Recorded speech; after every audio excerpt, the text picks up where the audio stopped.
I could start this off by giving the same tired spiel about how 2020 was such a terrible year for everyone, but at least it gave us all of this great music to get through it.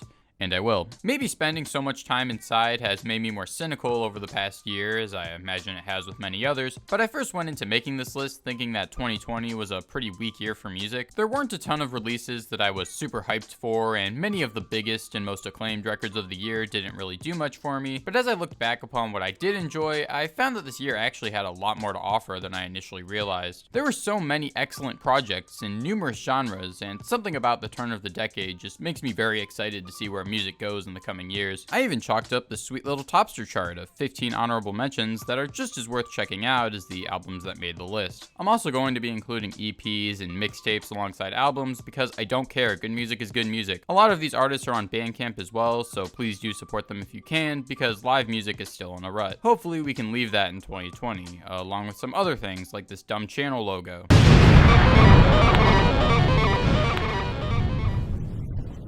Big shout out to Xenu on Instagram for doing a fantastic job with the new logo and banner. I'll link their Instagram in the description. Without any further ado, here are my 20 favorite albums of the decade so far.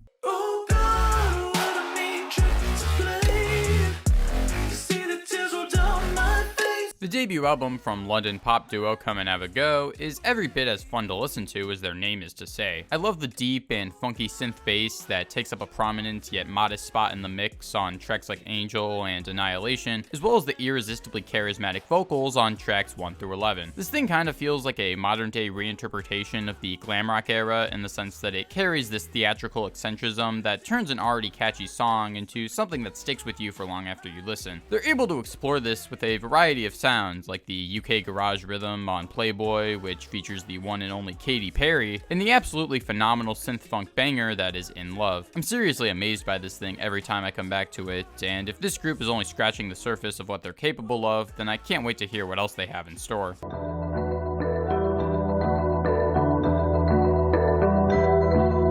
Chuck Blazevic, the Monom player from ambient pop duo You'll Never Get to Heaven, released a lovely minimalist and ambient record that I think could not only be a great introduction for those who aren't into the genre, but a refreshing change of pace for those who are. This thing is 9 tracks and 36 minutes long, with each song exploring the realm of ambient music or minimalism in its own distinct way. The opening track, Form and Fade, feels like a very condensed yet still well-paced take on a Steve Wright composition, while the hypnotic and glitchy melodies of Rivers Turn to Waterfalls and Pink Turns to Gray remind me of an Oval record. There's an almost Arthur Russell-esque type of hardly audible groove on tracks like Early Dawning and Recurring After Image. I don't mean to just sit here and draw comparisons to other artists though, like the review that's on the Bandcamp page does, as it doesn't sound like he's ripping these artists off or anything like that. Rather, it's a jumping off point for his own creative ideas that leave the record feeling like a celebratory culmination of what this genre has to offer. One of the best electronic albums that I heard in 2020, and one that I think more people need to hear, especially if you're a fan of more experimental types of music, or you just want something to relax to after a long day of losing your job.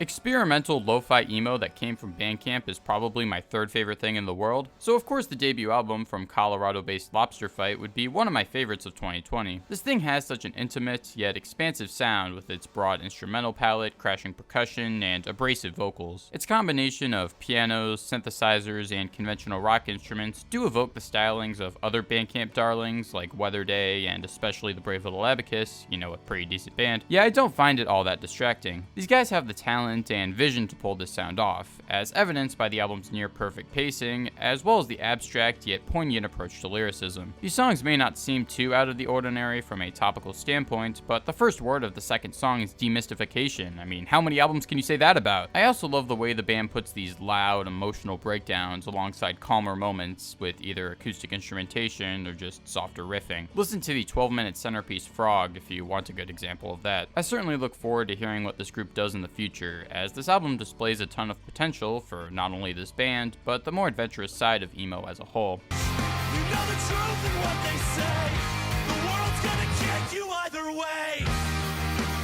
When one of the biggest pop-punk albums of the year lands higher than the weird Midwest emo Bandcamp stuff, that's how you know you're a fantastic songwriter. It took me a couple of listens to warm up to this new Spanish love songs album, but damn, this thing really hits hard. The power chord heavy grooves and catchy refrains make it enjoyable to listen to, but the real star of the show are the lyrics and vocals. This thing covers what it's like to be poor, drug addicted, and slowly dying in the US alongside all of your friends in a pretty matter-of-fact way. Lines like "My bleak mind says it's cheaper just to die," "Feel selfish that we still want you alive," and "What's another 10 grand gonna fix in the end" perfectly reflect the mind state of those who are screwed over by the country's economic system. This album also came out back in February before the non-specific current world event hit, and in a lot of ways set the tone for the rest of the year. I also have to compliment Dylan Slocum's incredible vocal performances, as he's able to sound like he's on the verge of having a total breakdown throughout all 40 minutes of the album. I can only liken his angst to someone like Sean Bonnet or maybe Jeff Rosenstock, but even still, he sounds different from those two. Nearly every song here has at least one line that's incredibly memorable, and it's all delivered in a way that sounds slightly inspirational despite all of the bleakness.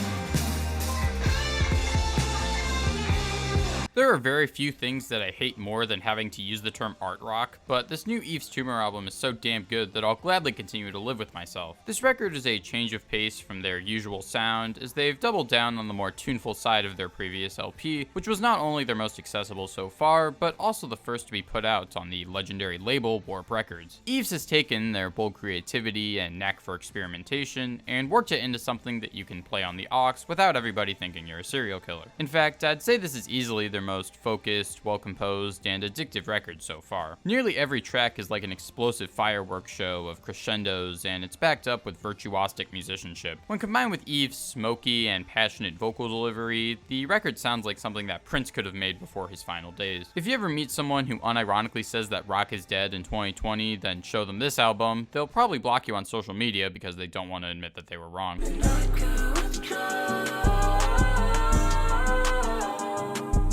I've been absolutely hooked on Mixed Matches since I heard that Lake compilation he dropped last year. He has such a distinct and creative approach to making music, with the very soft and feminine vocals perfectly complementing these ambient cloud rap beats. In 2020, he put out 3 new projects, starting with 2, which I absolutely loved, though admittedly it did feel kind of like more of the same. After hearing Jesse, I wasn't sure that the sound was being explored to its fullest potential, but then he dropped Opium and it felt like I did. According to the man himself, this is his official full-length debut, and a very personal record about depression, drug addiction, and other life experiences. This certainly comes through when listening to the music, as it sounds even bleaker and more nocturnal than his already dreary previous work. The production on this record is a step forward for him, mastering this balance of cloudy ambience and infectious melody that makes you feel like you are literally entering his mind. Despite its prominent usage of trap hi-hats and heavy bass, it somehow feels further removed from the cloud rap genre and closer to something like ambient pop. This is maybe thanks to the added bells and whistles, like the addition of acoustic strings on tracks like Wind and I Need You, or the piano keys on Lost Spirit. Regardless of how you want to categorize him, Mixed Matches is one of the most exciting artists making music right now, and deserves a lot more attention. Feathers was burned in a hole in the puzzle, and trapped it is hooked on the shit that they hustle. Picture is blurring, the drawing is muddled, it's This is pretty much the soundtrack to coping with a post-divorce midlife crisis by watching anime, and so I look forward to hearing it in 20 years. This album comes across as something that Mike made more so for himself as a way to cope, rather than an artsy-fartsy master's degree in English core record, but I think that works to its benefit. This thing is so raw and full of emotion that even the album's more humorous moments, which are all over the place, feel like they were included so that Mike could try and feel better and glean any type of positive emotion out of this situation. While many of the hooks on this record may sound a bit slapdash or half-baked, I think they play a vital role in what makes it such an emotional listen. He reflects on his current life situation from all angles that one normally would after experiencing divorce. For example, he tries to piece together how it all fell apart on a track like the Black Mirror episode, blames himself for the whole ordeal on head-ass idiot Shinji, and confronts his unhealthy coping habits on what the f self-care. It's made even more heartbreaking with the track Ace's Bop, in which the chorus literally has his son singing a tune that he used to sing around around their house, as well as the last track, 1520 Feet Ocean Na, which is a live recording of a song that Mike performed with his son about not wanting to go snorkeling, which takes on a whole new meaning after hearing it with the album. And of course, there are anime references everywhere, especially JoJo and Evangelion, which reinforces the theme of Mike clinging to an art form to obsess over to help him forget about his struggles. It's a true testament to how talented he is when he can make an album like this in such a timely fashion and still have it come out this good. I hope the man's doing okay and can see brighter days moving forward.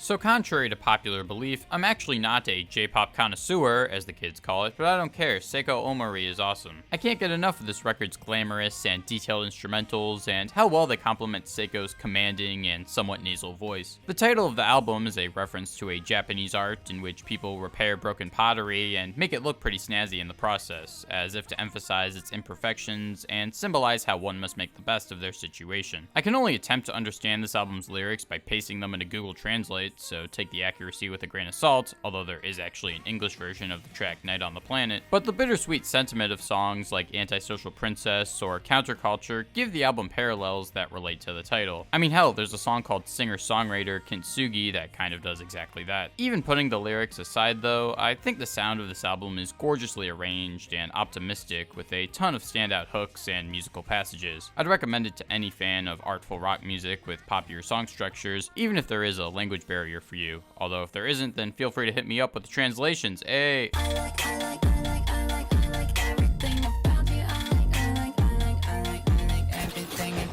Well, Charli XCX hasn't had a conventionally chart-topping hit since around 2014. She's arguably been more relevant and talked about in the past 3 years than at any other point in her career. She's a pioneer of this new genre called hyperpop that everybody loves to never shut up about, combining her songwriting talents with production from the likes of Sophie and A.G. Cook from the PC Music Collective. While I find releases like Vroom Vroom, Pop 2, and her last album Charli to be pretty enjoyable, How I'm Feeling Now is easily my favorite release of hers so far. I hear a lot of people praise this thing as the ultimate quarantine album because it was recorded entirely at home during lockdown. The lyrics have this sense of urgency and desire to feel a connection with others that a lot of people could probably relate to throughout the year. However, I think it's unfair to just label this as a quarantine record because unlike numerous other artists who were very explicit about making references to the current world event, How I'm Feeling Now works every bit as well when removed from any of that context. It's a watertight 11 tracks that are brimming with the high-pitched, pixie dust snorting goodness that you'd expect from an essential figure in this genre, and some of the most memorable hooks of the year on tracks like Enemy and Claws. It carries that homemade sound and vibe that reflects how many were feeling during lockdown, but given how hyperpop is such an internet-centric genre to begin with, it only makes sense from the get-go. It's probably one of the best releases in this style so far, and something that I'll be returning to long after all of this current world event stuff is over.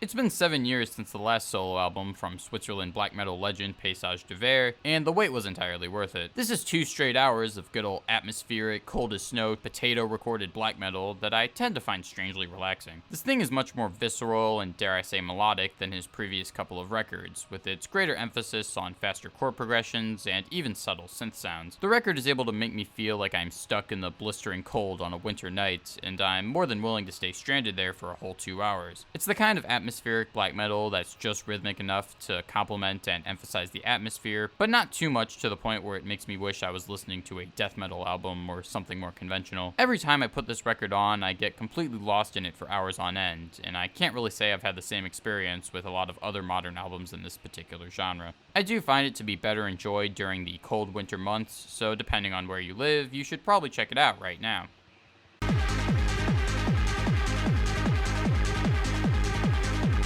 Anthony One, Exodia, and Sienna Sleep are 3 artists that have been making a name for themselves in the underground over the past couple of years or so, off of projects like Dance Dance Ramadan and...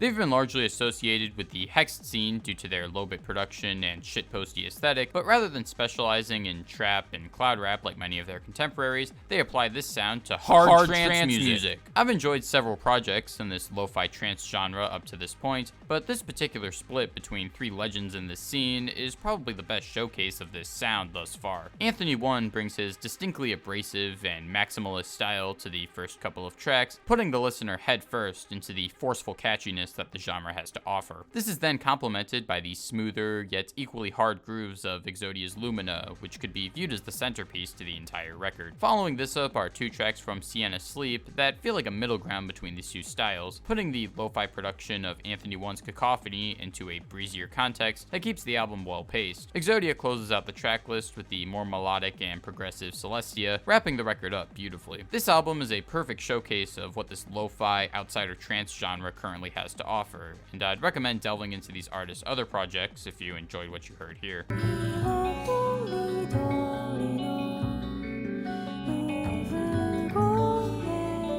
Ichiko Ayoba has gotten pretty big over the past several years off of her minimal and intimate folk music that manages to be endearing, relaxing, and emotional at the same time. While she's previously dabbled in more experimental types of ambient music, this album sees her taking a deep dive into larger arrangements and combines it with her ambient tendencies. The end result is an absolutely gorgeous array of captivating chamber folk tunes and incredible instrumental tracks. While Ichiko's always had a beautiful singing voice, this record shows it in a whole new light, especially on tracks like Dawn in the Adan and Pilgrimage, where her high soprano acts as a perfect instrument on top of the busier instrumentation. Even the songs that mostly stick to the stripped-back sound she's become known for, like Sagu Palm Song and Chino Kazi, carry this ambience that makes it stick out from any of her previous work. I also really love her use of electric instrumentation on the track Porcelain, to the point where I'm a bit disappointed that it wasn't explored more throughout the album. She has such a fantastic voice that I could understand some people complaining about the number of songs that are just instrumentals, but I think they're perfectly placed in the tracklist for what they are. Parfum de Toile and Shinu Haji not only act as perfect breathers that emphasize the atmosphere created within the world of the album, but are also enjoyable on their own as pieces of organic ambient music.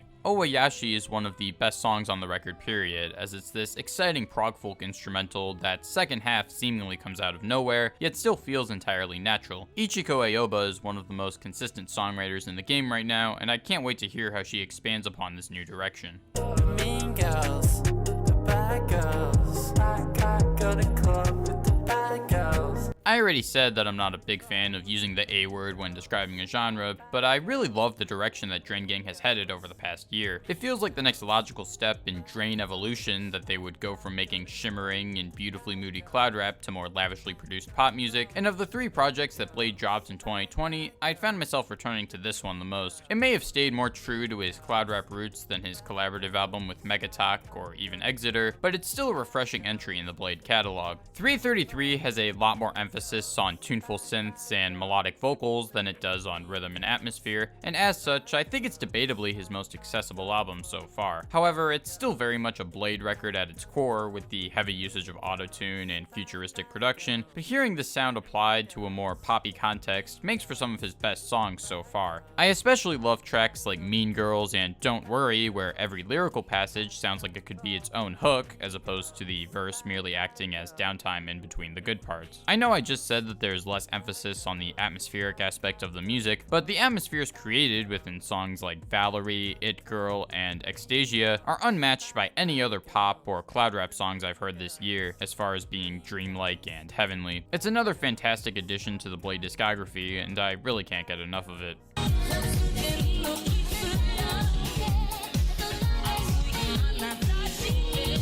I know future funk isn't exactly the chat du bois of vaporwave subgenres, nor is it necessarily best enjoyed with the album format in mind, but I'll be damned if Chance de la Soul didn't make one of the most cohesive records in this genre while simultaneously coming through with 14 of its most addictive songs in years. The title of the record gives off the impression that future funk is dead and that this is a grand finale of sorts, and while that may sound kind of pretentious, I think it lives up to that pretension. Chance is able to work the compositional formula of future funk into a lot of interesting sounds, like with the nice acoustic guitars on Move Your Body, the twinkling wind chimes and pretty bass line on No Words, and the high-pitched vocal sample on Come With Me. I also love the way these songs take their time to progress and incorporate more samples throughout their duration to keep it from feeling like just a collection of catchy loops. In fact, the way all of these songs build off of each other and reincorporate certain motifs makes it feel like one ever-changing track, which would be a perfect way to send off the genre, especially with how bittersweet many of these songs sound. I don't know if it's safe to say whether whether or not future funk is actually dead yet, nor do I know if that was even Chance's intention while making this, but regardless of any of that context, it's a damn great future funk record that takes advantage of the album format to make something greater than the sum of its parts.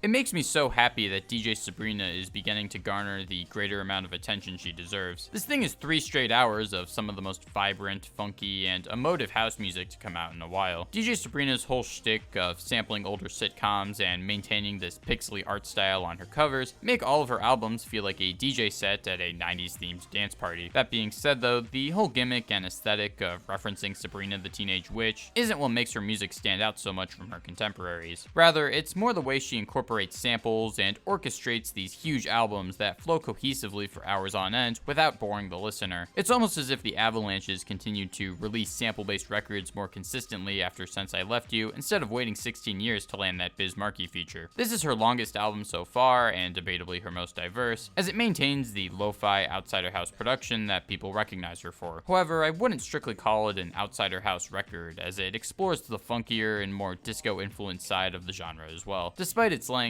I'd actually say it's a pretty great record to start with if you want to get into her music, and I'd highly recommend you do so, as I feel that very few other artists have as much potential as she does going into the next decade. I use my feet to crush dead leaves like they have fallen from trees just for me, just to be crash cymbals. Fiona Apple is one of the most brilliant songwriters of all time, with a very consistent yet inconsistent discography. Every time we get a transit of Venus eclipse and Fiona decides to drop another album though, it's bound to be one of the most critically acclaimed and talked about records of the year, but holy shit, the reception to this album was huge. Fetch the Bolt Cutters is pretty different from Fiona's other records, as it makes me feel like I'm watching some type of cabaret performance in an attic. A lot of the percussion on this album sounds like a toddler breaking everything in your kitchen, and that's the biggest compliment I can give an album. It's a very layered and nuanced record from a lyrical standpoint, as all of her other albums are, but this one delves into very dark and real territory. I love the way she's able to work these concise but powerful statements into catchy refrains on tracks like Relay, On I Go, and Newspaper, as if to emphasize the inescapable cycle of evil within humanity. Also, the track For Her is probably the best song of 2020. Its gut-wrenching but deeply important subject matter of powerful men continuing to get away with sexual assaults is executed in a way that instantly sticks with you on first listen. The musical composition on here is very sparse, with little more than some subtle drumming, as the track is dominated by this vocal choir that I'm pretty sure is just multiple recordings of Fiona's voice. This not only plays into the album's homemade yet simultaneously large feeling, but also drives home the point of victims' voices being heard. The way the song progresses with its sudden tempo changes and jagged but memorable melodies makes it one of the most haunting and incredible songs that I've heard in a while, and truly feels like the centerpiece to the whole record. Every other track has something about it that makes it stand out as well, like the build up to the overwhelming crescendo on Cosmonauts, or the frantic pianos on Shamika that are a bit reminiscent of her older work, yet still pack a refreshing punch. I get if this album didn't live up to the insurmountable amount of hype that it got for some people, but I think its acclaim was justified.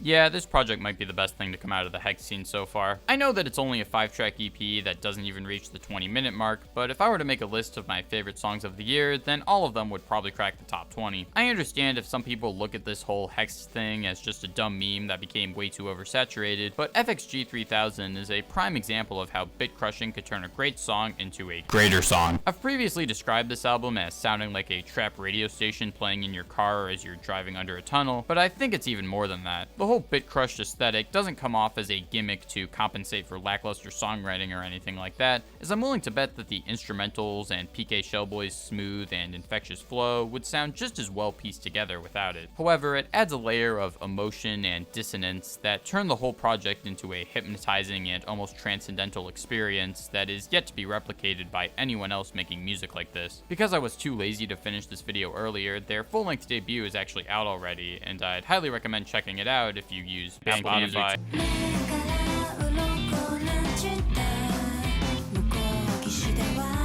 I named this as my album of the year so far when I did that video about all the years, and it still holds up after all of these days. I don't want to repeat myself too much, but I will. When it comes to math rock, I generally tend to gravitate towards the more hook-driven side of the genre as opposed to the progressive instrumental side, as there's something about weaving more complex rhythms into conventionally structured songs that gets the happy part of my brain going. Tricot has a very distinct sound from other bands in this lane, mainly for the way they combine harder grooves and unconventional rhythms with a soft vocal lead and even softer backup vocals. It's a combination that really shouldn't work as well as it does, but it's all totally seamless and subtle to the point where you wouldn't even question it. You could argue that this album isn't too different from all of their other ones before it, and you'd be right, but I think this is maybe the best execution of their sound so far. It's like they took the groovier sound of their first two LPs and combined it with the more harmonic and poppy side of their third album, and it all comes together into their most consistently standout release so far, including the follow-up album that they dropped this year, which was also pretty good.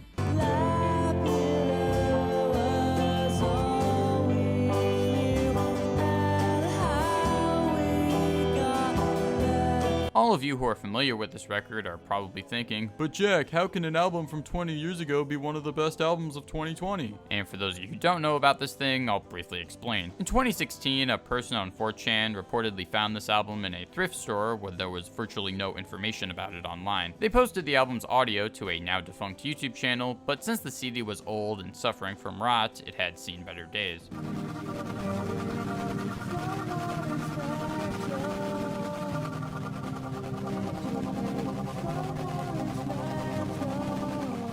Long story short, people got together on Discord and eventually found the original band members, not only uncovering that this EP had initially been released in the year 2000, but also that the band had another EP from the following year. The original audio files for both EPs were tracked down and remastered, culminating into this release from February 2020. It even includes the rot version of the tracks that the original 4chan user had uploaded to YouTube, as a neat little bonus. If you want more information about the story behind this record, it's been pretty well covered in other videos that I'll link down below. Is it cheating that I'm putting an album that was originally recorded decades ago so high on my 2020 list? I don't know, but given how bad of a year it's been, I think it's only fitting that the second best album is one that didn't come out this year. There are some people out there who still think this whole story is just a hoax that was planned by the band from the very beginning as some kind of crazy marketing strategy, but to me, the whole story has no bearing on the album's quality either way. If this was just a regular album that was released in 2020, then it would still be in this exact spot on my list. It might not be the most cutting edge or boldly experimental album of the year, as it doesn't stray far from the usual alt-rock shtick of its time. I often hear comparisons to 90s bands like Oasis and especially Radiohead, which makes sense considering it was recorded by a bunch of teenagers from the UK in the late 90s and early 2000s. It may wear its influences on its sleeve, but it maintains this youthful and DIY sense of songwriting and production that gives it this nostalgic and wistful feeling that I haven't heard from too many subsequent indie rock albums. I also love the way the band incorporates synthesizers, especially on the trip-hop banger Cut and the bittersweet Britpop of Lapida. All 7 of these songs are very different from each other and come together into a masterful experience that I kept coming back to for the entirety of the year.